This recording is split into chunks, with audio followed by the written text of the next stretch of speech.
नाजरीन ग्रामी, दुनिया का सबसे बड़ा और महंगा तरीन जहाज टाइटैनिक, जिसके मालिक ने नऊज़ बिल्लाह ये कहा था कि इस जहाज को अगर खुदा भी चाहे तो नहीं डुबा सकता, क्योंकि ये जहाज इतना बड़ा और इतना महंगा जहाज था कि इसके बनाने वाले ने दुनिया की हर टेक्नोलॉजी और हर तरह की सेफ्टी का ख्याल करते हुए ये जहाज बनाया था। लेकिन अंग्रेज शख्स ये भूल चुका था कि एक बहुत बड़ी हस्ती मौजूद है जिसके सामने हम इंसान और उसकी बनाई हुई तमाम टेक्नोलॉजीज फेल हैं। वो अगर चाहे तो समुंदर के दरमियान से रास्ता बनाकर इंसान को पानी पर चला सकता है। अगर वो चाहे तो दुनिया के सबसे बेरहम और ताकतवर बादशाह को समुंदर में गर्क भी कर सकता है। जिसे अल्लाह रखे उसे कौन चखे, और जिसको अल्लाह तबाह करना चाहे उसे कौन बचाए।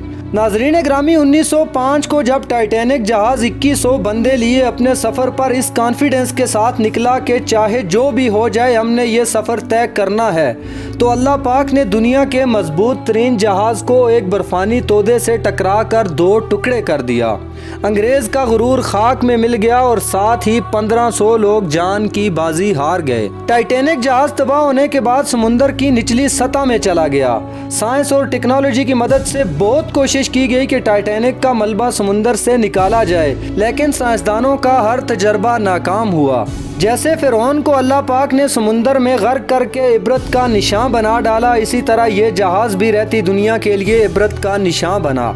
अब गुज़िश्ता कई दिनों से ये खबर ट्रेंडिंग में है कि 5 अरबपति, जिसमें 2 पाकिस्तानी, 2 अमेरिकन और 1 कैनेडियन बिजनेसमैन शामिल थे, एक दुनिया की महंगी तरीन आबदोज टाइटन में पर बंदा 15 करोड़ रुपए खर्च करके टाइटैनिक का मलबा देखने गए।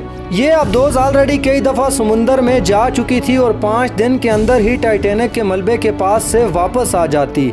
इस बार इस आबदोज में इसका इंजीनियर भी मौजूद था और उसे भी कॉन्फिडेंस था कि ये महंगी तरीन इसलिए है कि ये ना डूबेगी और ना ही कभी तबाह होगी।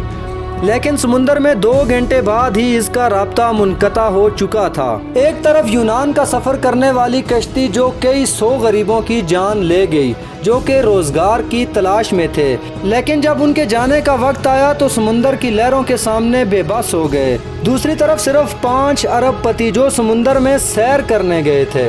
इन बिलियनर की जान बचाने के लिए अमेरिका ने हर टेक्नोलॉजी का इस्तेमाल किया। कई बड़े बड़े बहरी जहाज, कई हेलीकॉप्टर और 5 वेटो पावर आबदोजें इसकी तलाश में लगी रहीं, लेकिन बिलाखिर यही जवाब मिला कि टाइटन तबाह हो चुकी है और साथ ही 5 बंदे भी जाबाहक हो चुके हैं। नाजरीन ग्रामी, बात वही है कि जब आपको अल्लाह पाक ख़त्म करना चाहे तो दुनिया की मालो दौलत और टेक्नोलॉजी आपको बचा नहीं सकती। इसी आबदोज में पाकिस्तानी टाइकून शहजादा दाऊद और उसका साहिबजादा भी जाबाहक हो गए, जो कि ओलपोर तरंग और एग्रो कंपनी के मालिक थे। बाप के सामने बेटे की मौत हुई और बेटे के सामने बाप की मौत, लेकिन सब बेबस हो चुके थे। अल्लाह पाक से दुआ है कि अल्लाह पाक उनकी अगली मंजिलें आसान फरमाए और लवाकिन को सब्र जमील अता फरमाए। लेकिन अंग्रेज़ों को कौन समझाए कि क्यों अपनी टेक्नोलॉजी पर फ़ख्र करते हो। फिरौन, नमरूद, अबू जहल और कारून जैसे फना हो गए तो ये आबदोज किस खेत की मूली है। बेशक मेरा रब हर चीज़ पर कादिर है। अल्लाह पाक हम सबको अपने हिफ्ज़ व अमान में रखे। जज़ाकल्लाह। देखते रहें ज़िया TV। अल्लाह हाफिज़।